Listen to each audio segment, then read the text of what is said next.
In this video, I will show you how to block people from seeing your Snapchat story.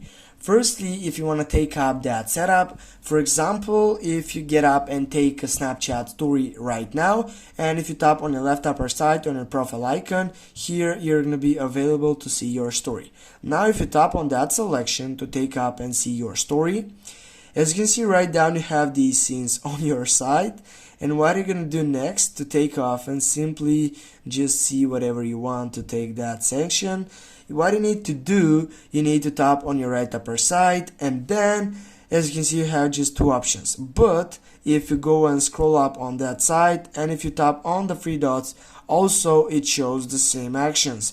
Now what you need to do to take up and just set up your setup, what you need to do, guys, as you can find out these setups, you need simply to tap on your right upper side on this side, scroll down, and here you can go for view my story. And now if you want to get up and simply block people from seeing your Snapchat story, go for custom, and here you can choose the friends that you want to block it from seeing your story.